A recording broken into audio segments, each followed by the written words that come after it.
Welcome to Rawsome Parents, the podcast where parenting gets real, raw, and awesome. Parenting is messy, magical, and transformational.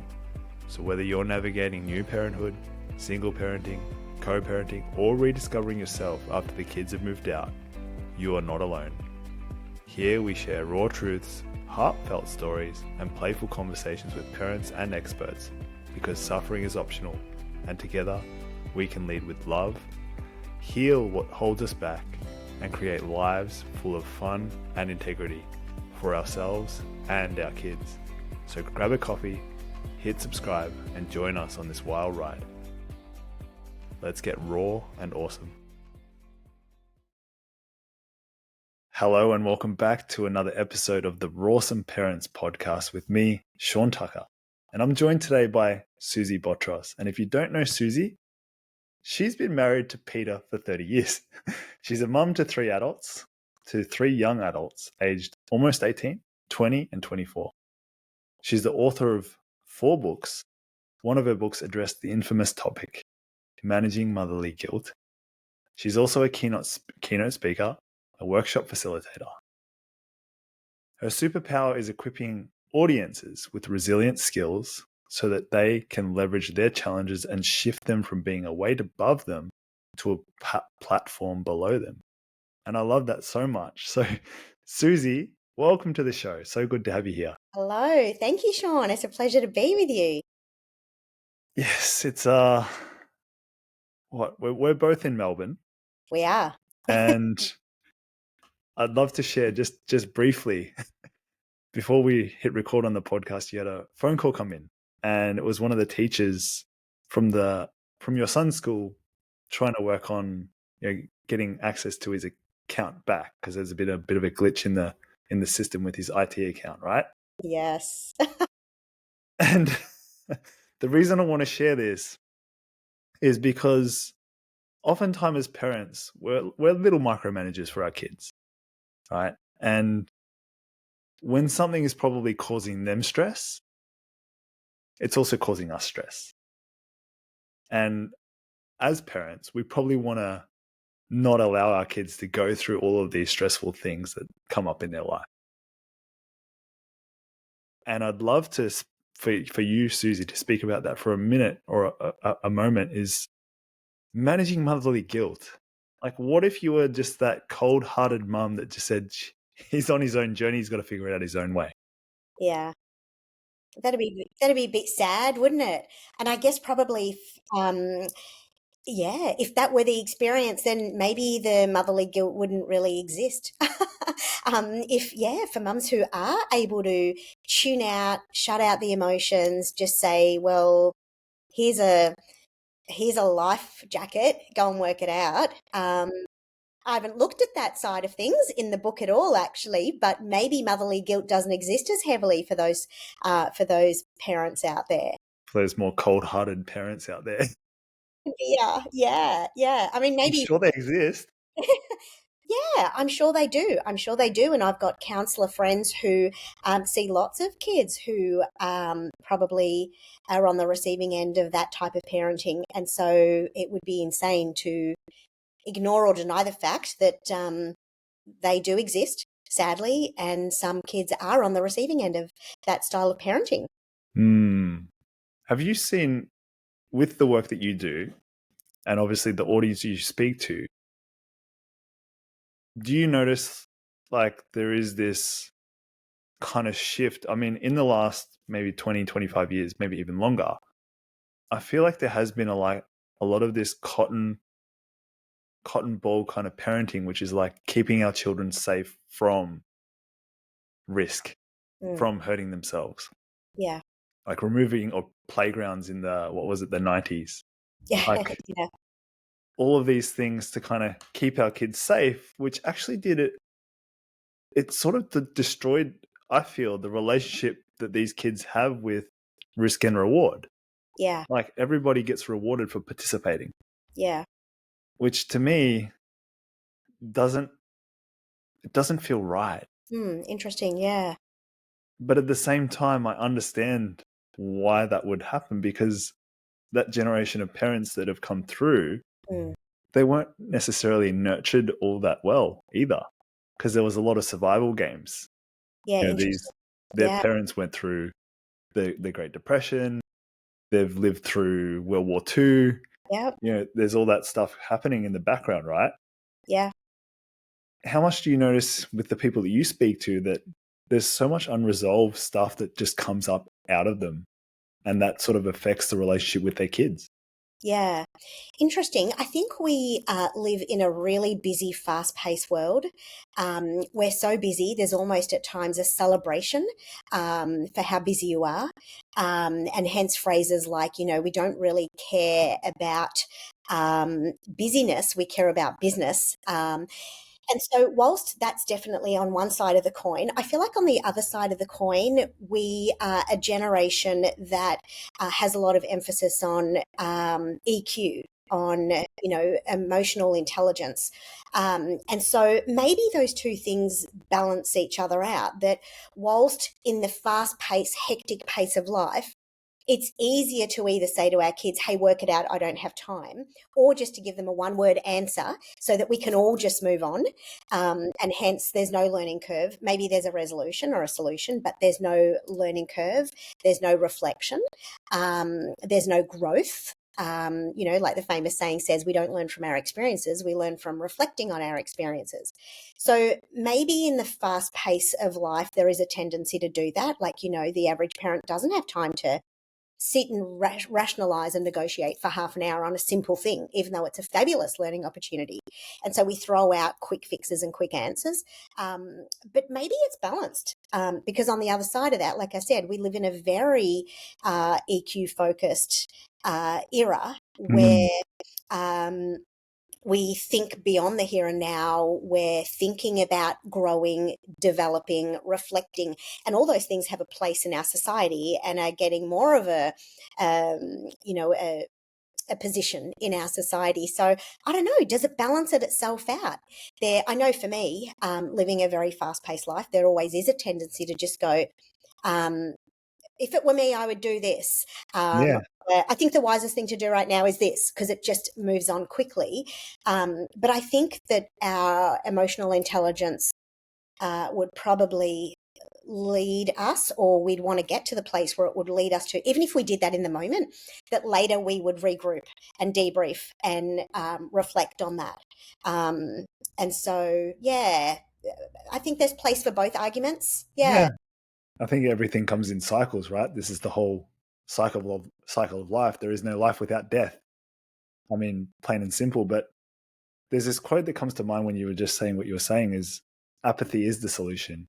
I mean, Yeah. it's easier to lose yourself to drugs than it is to life. Yeah.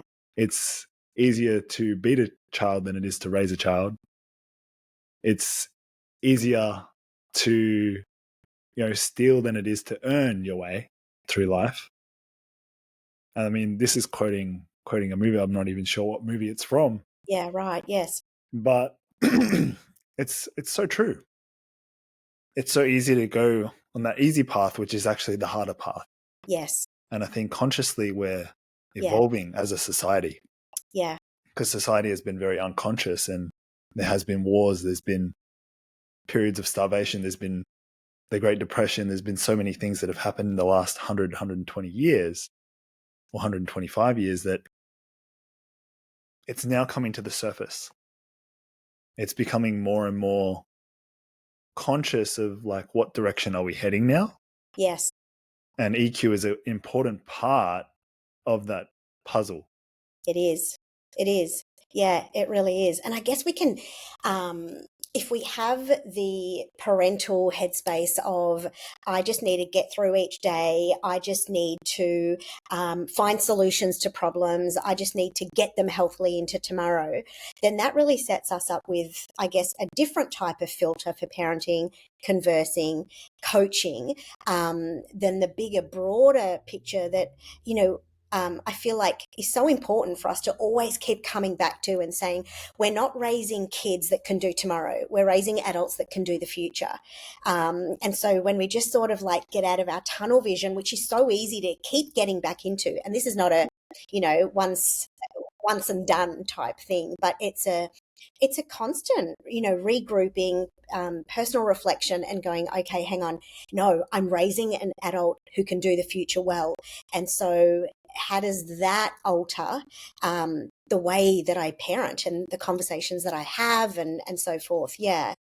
Yeah. Do you feel like that could be raising a generation of quite anxious kids in Oh a my, way? yeah, goodness. I mean, what are the stats on that? 1 in 3 kids suffer It, from anxiety. it's We're crazy. Yeah, Yeah. yeah. I think that there's research that says that the young adult generation of today, so between the ages of 18 to 34, are actually called the anxious generation.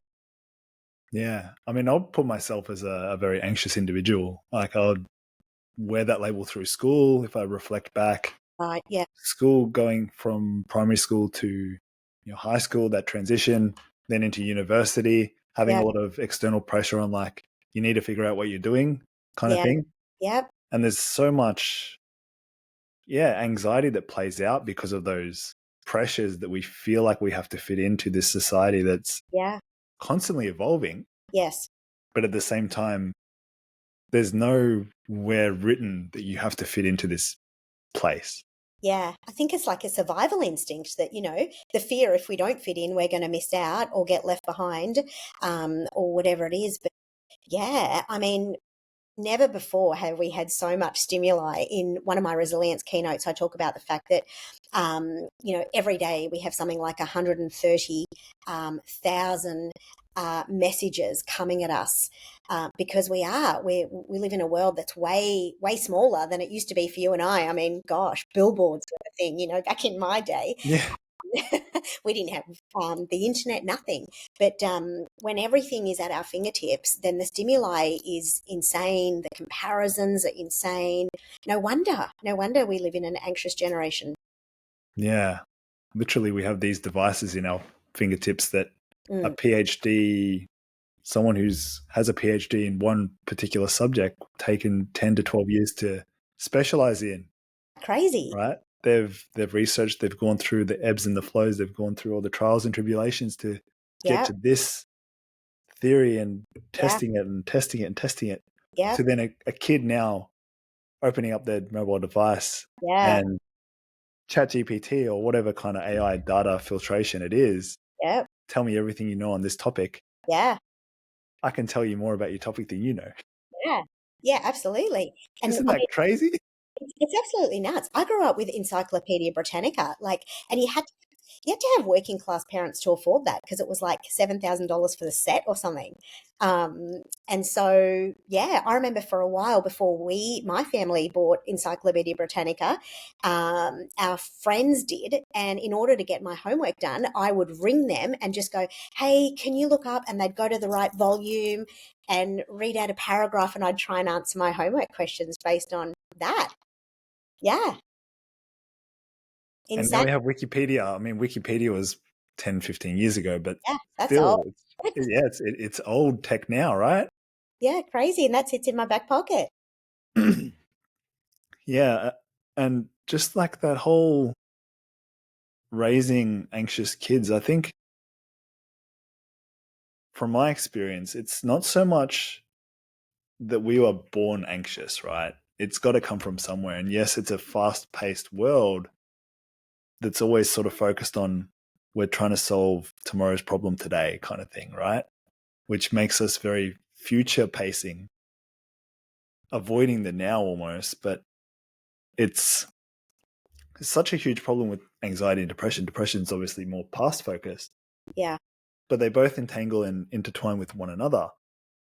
How much do you think that the parent's role has to play on this aspect of, like, will this kid be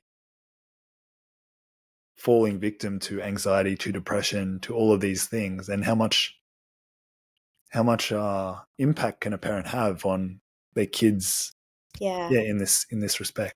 Yeah, interesting question, Sean. I think that before I share my two bobs worth on it, I Yeah, preface I am no expert in that space, but I do. My sister, incidentally, my sister passed away 18 months ago, but she was a therapist working with children teens and young adults predominantly. Yeah. And her and other friends of mine who are in that space of, working professionally with kids, teens, and their parents, I often do hear them say that sometimes we speak to the kids, and then when we meet the parents, a lot makes sense, because. Like I said, I'm no expert on that, but I do know a few things in that community shapes us. Yeah. Who are the 5 people that you hang around? Tell me who they are, I'll know who you are. But there is a vibe around our anxiety. We exude a certain presence. We normalize certain behaviors. So if our kids are constantly watching us respond to life's challenges in a really anxious way, then that becomes their normal. That becomes their unspoken. That's how you navigate. That's how you deal. That's how you process. Yeah. We're not sitting them down going, okay, step 1, freak out. Step 2, get anxious. But this is what they're watching and observing. And then there's a place to be said, of course, for, the whole mirror neurological thing where we're watching and it's imprinting on us and we're learning as adults, let alone as kids, Yeah. how. And if our parents are our biggest teachers and our first teachers, then I would dare say that, yeah. And so my thoughts on that are, I think that we have such a responsibility as parents to develop ourselves first, because it's not just about us. We can have all the right sentiments and say, I want my kids to be resilient, but unless I am, then really, what am I modeling to them? Yeah. Yeah. And the reason why I wanted to ask that as well is you've written obviously a book on managing motherly guilt. Mm. And I know that when it comes to things like guilt is something that's happened in the past that's coming up now, right? But it also kind of like it influences your decisions that you make now for tomorrow and the next moment. So it's constantly this like intertwining of past and future Yeah. playing out in the present. Yeah, absolutely. And present, because it is a present tense. I'm feeling guilty. Like in this moment, I feel guilty. Like, for instance, I would have probably had a little niggle in the back of my head feeling guilty if I didn't rudely interrupt you at the start and say, I need to take this call. And that's that whimsical decision making that we need to make to go, okay, on a scale of 1 to 10, how important is taking that phone call and how necessary is it, and how much of a contributor is it to my motherly guilt and my motherly wisdom moving forward. And so making that immediate decision and rudely saying, can you give me 1 moment to answer this phone call, was exactly why. But I know that it would have niggled at me for the entire time we were talking. Yeah, because it could mean my son going without a laptop for another 24 hours. Bad idea, given that he's in year 12, right? So, Yeah. yeah, you're right. Guilt is a past feeling that haunts us. It's a present feeling, and then it plays out into the future and determines how we think, how we feel, how we behave moving forward. Yeah. And has so much to do with perspective, right? Oh, gosh. Yeah. Everything. Because at the same time, in that same lens that you just described in that example with your son and his laptop is, or if you didn't answer the call, he goes without a laptop for 24 hours, but he leans into the possibility of not being attached to a laptop for the next 24 hours. He's almost free from school, right? In a way, it's which then if you see that angle, it then becomes a possibility for you to be present with that as well. And it sort of just opens up and shifts this whole perspective or perception of, yes, it's happening now. Like this guilt is, I feel it, but how relative is it to what problem?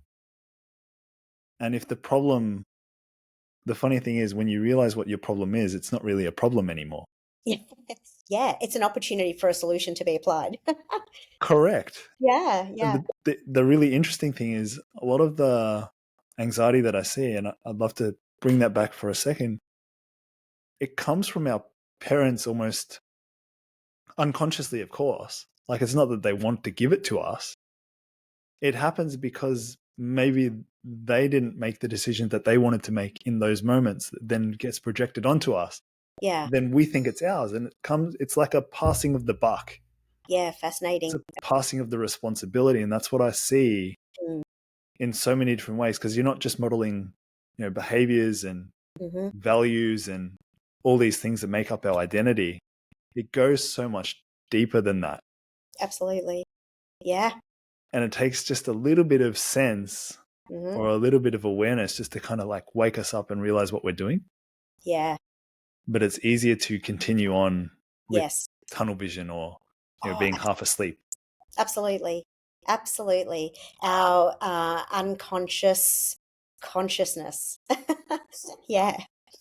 Yeah, and Mm. society has such a huge role in setting our kids up for what they think they want to do.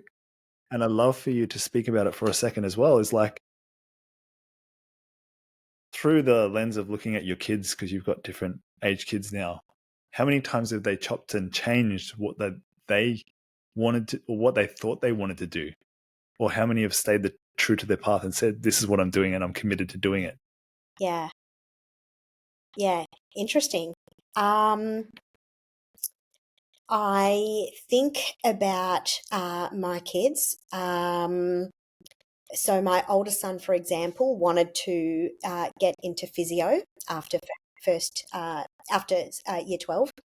And then he had a professional mentor who gave him a rude awakening and said, so physio was his dream for years, and then gave him a rude awakening by saying, as a graduate, you'll probably end up just massaging old ladies' legs for the first 5 years. So, so that was like, no thanks. So we took a completely different route and went down the path of marketing. And now he's, kicking goals as a, second year full time in a reputable marketing company. So they all do. And I think that that's okay. Mm. And yeah, again, I mean, there's research that says that the average adult changes not just jobs, but careers an average of 4 times across their life. So that's massive chopping and changing. Whereas, back in the day, you're an accountant, you are going to retire an accountant. Yeah. But yeah, we're so much more creative, I guess. And there's so many more options and pathways and yeah. Yeah. For you to see that, right? Because obviously you want them to be the best that they can be in their chosen path that they choose. And of course you want to keep them, how can I just say that? You want to keep them away from, they have to learn their lessons. And the best way to learn is often the hardest way, right? Yeah, and the longest way. And the longest way. Oh, dear. Life is a very firm teacher, Mm-hmm. and it will continue to serve the lesson until you're ready to receive it. Yeah, I love that. But in that, it must be really hard as a parent just to watch, because I've got a 1-year-old, right? I'm still a long way away, but I see the developmental milestones. But she's becoming more and more independent. And when we were traveling, she wasn't so much interested in me. She wanted to be in the safety of her mum, which Yeah, I right. totally understand because there was a Yeah. lot happening. Yeah.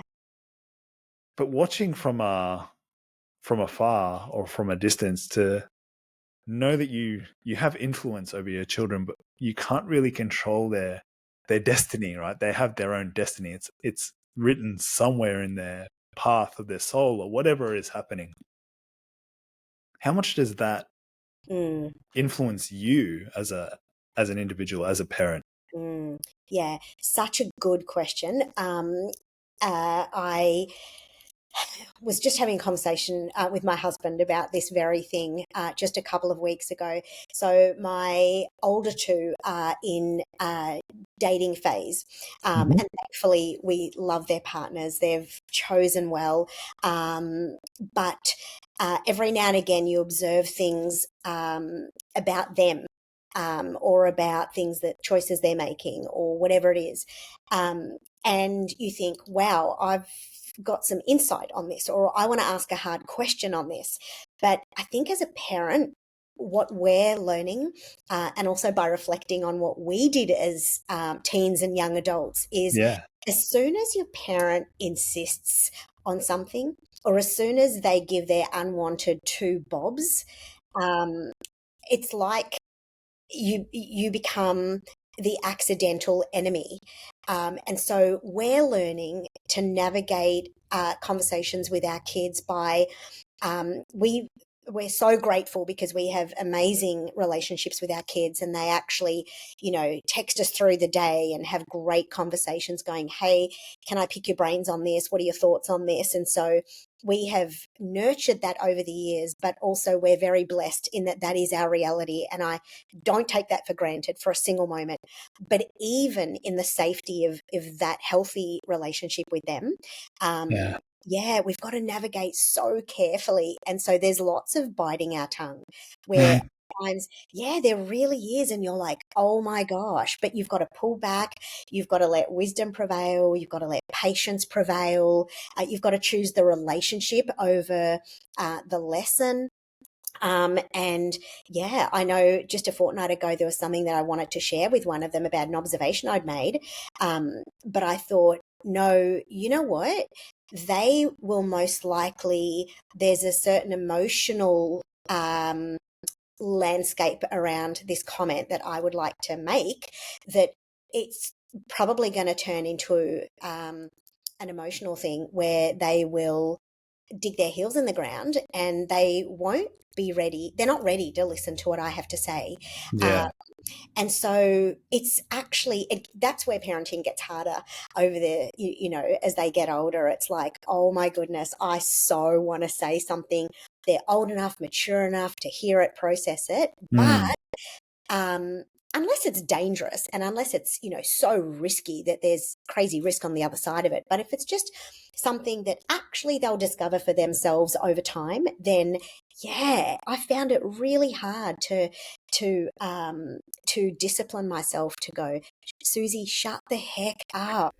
Like, just sit back and pray about it, think about it, wait, because maybe it's an observation I'm making today, but maybe in a month from now, I won't even think the same way, or it'll just plateau out, or they'll see it differently, or whatever it might be. So I feel like in my stage of parenting at the moment, where my kids are young adults, that's the hardest thing, to zip and let life and time do its thing, and teach them and speak to them, unless they actually overtly ask.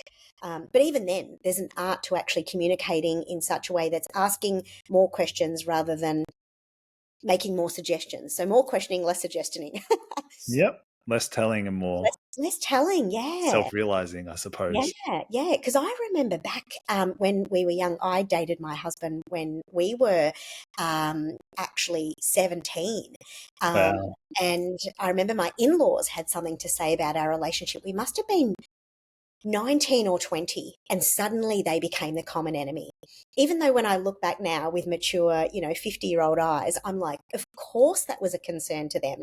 But back then, it was misplaced. It didn't land on mature ears. We weren't ready to hear it. So suddenly they were the enemy, despite the, how good and how healthy and how necessary their perspective was.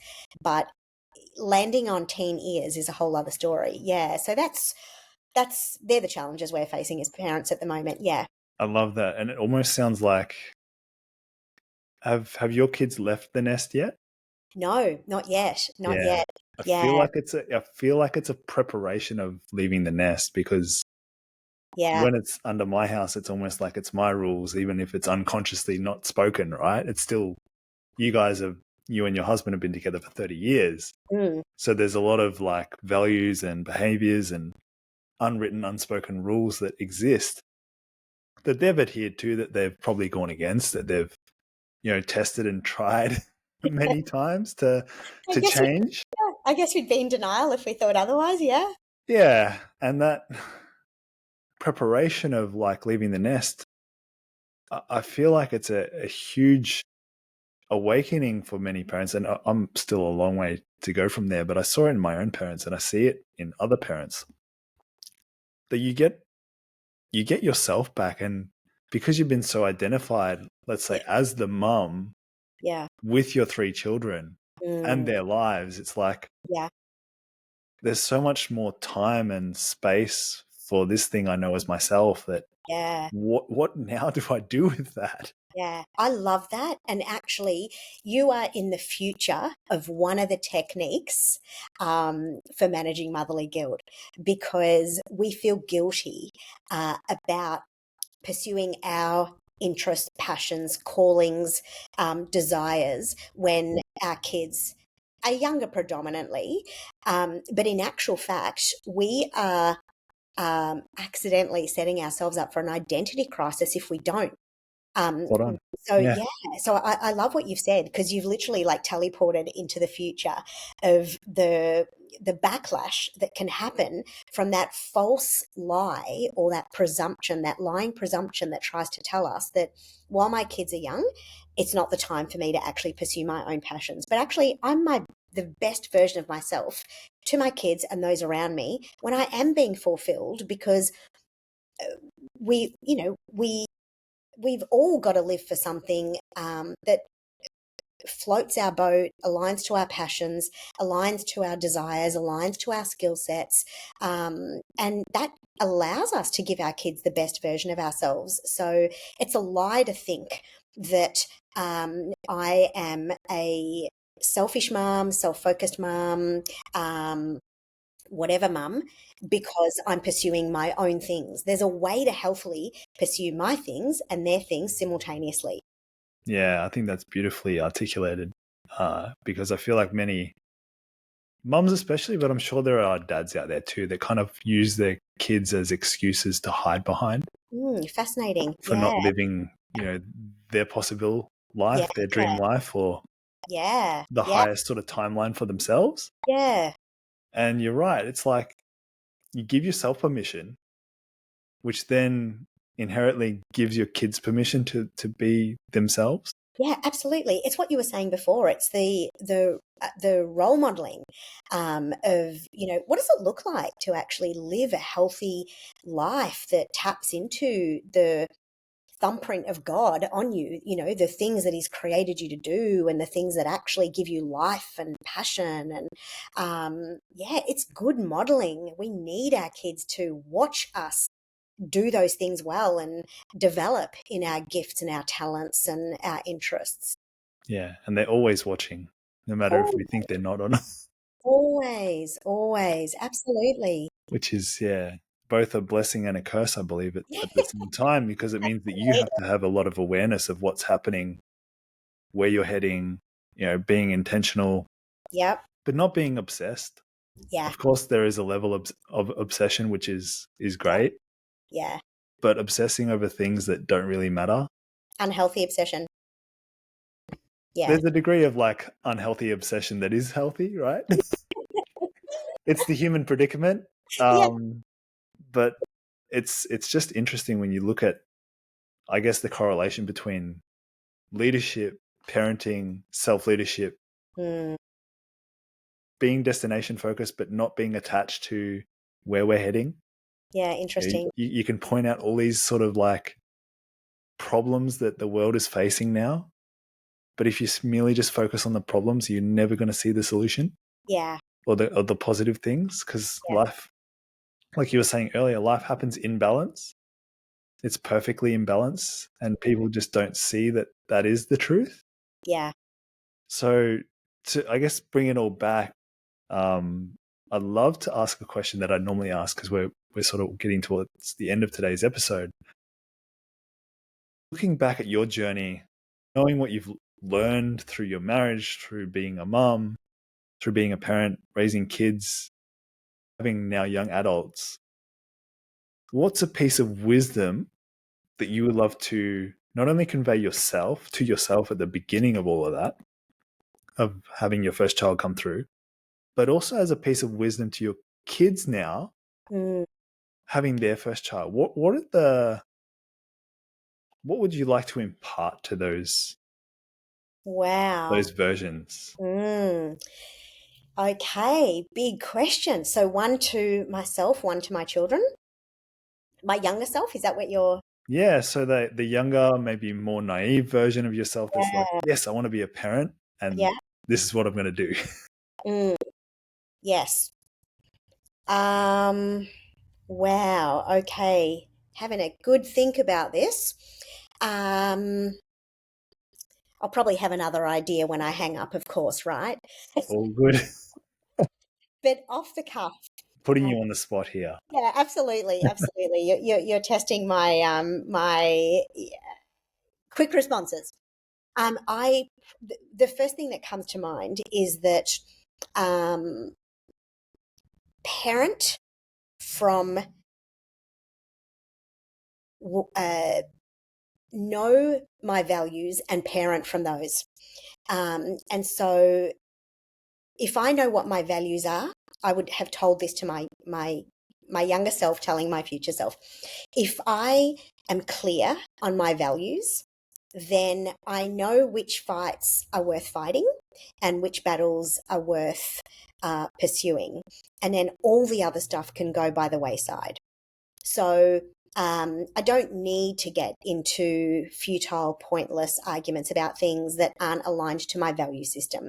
And some of the things, sorry, just to deviate a little bit, some of the things, because we might have listeners going, hang on, what do you mean by values? Yeah, of course. Things that are your non-negotiables, and I teach on how to formulate values and how to think about values, and I say think under a few big umbrellas: personal values, relational values, professional values, and spiritual values, and then just work out what is completely non-negotiable to you under those big headings. So for us, more recently, we decided that family was a value to us. As we unpack that a little bit more, that looks like developing a relationship where, now that our kids are older in particular, where our kids are our friends, not just our kids. How Yeah. do we do that?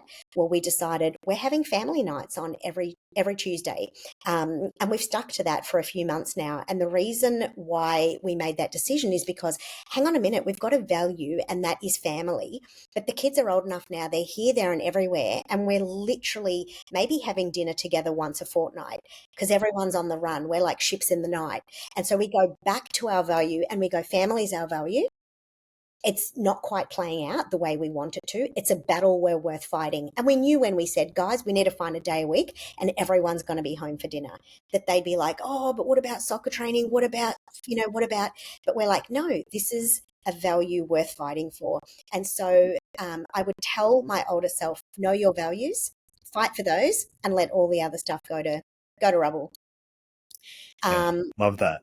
that would probably be what I'd tell my kids as well, in all honesty, Shaun. Yeah. Know your values. They're an anchor for life. They're your GPS system for how to move forward. And they really just help you work out what's worth fighting for.